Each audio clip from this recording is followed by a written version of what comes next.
بسم اللہ الرحمن الرحیم۔ جو اللہ اور قیامت کے دن پر ایمان رکھتا ہے تو اسے چاہیے کہ اچھی بات منہ سے نکالے یا خاموش رہے۔ جلد تجربہ کار ہونے کے لیے ایک اصول یاد رکھے، زبان بند رکھے، آنکھیں اور کان ہمیشہ کھلے رکھیں۔ خاموشی آپ کو اپنے مقصد پر توجہ مرکوز کرنے میں مدد دیتی ہے۔ ناراض آدمی کو پیار سے خاموش کرو، بیمار انسان کو نرمی سے خاموش کرو، کنجوس کو سخاوت سے خاموش کرو اور جھوٹے کو سچ کے ساتھ خاموش کرو۔ خاموشی آپ کو ایک کامیاب انسان بننے میں مدد دیتی ہے۔ خاموشی آپ کے ذہنی تناؤ ٹرس کو کم کر کے آپ کو ایک باشعور انسان بننے میں مدد دیتی ہے۔ خاموشی ایک ایسی عبادت ہے جسے فرشتے لکھ نہیں سکتا، شیطان اسے بگاڑ نہیں سکتا اور کوئی اسے جان نہیں سکتا۔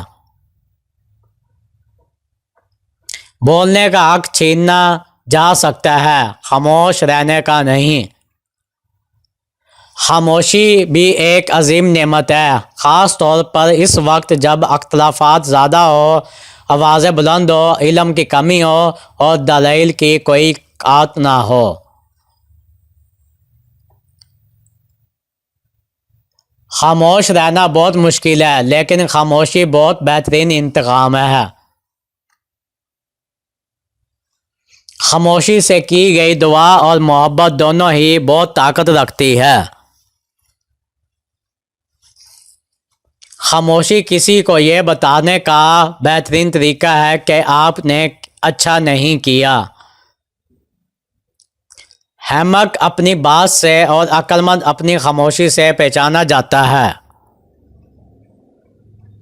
جب خاموشی کو ہتھیار کے طور پر استعمال کیا جائے تو یہ الفاظ سے بھی زیادہ زخم دے سکتی ہے۔ آپ جتنے خاموش ہوں گے اتنا ہی آپ بہتر سن سکیں گے۔ ان کی خاموشی سے دوڑو جن کا آپ نے دل دکھایا ہے، کیونکہ اگر انہوں نے کچھ کہا نہیں یا کیا نہیں تو بدلے میں اللہ تعالیٰ ضرور کرے گا۔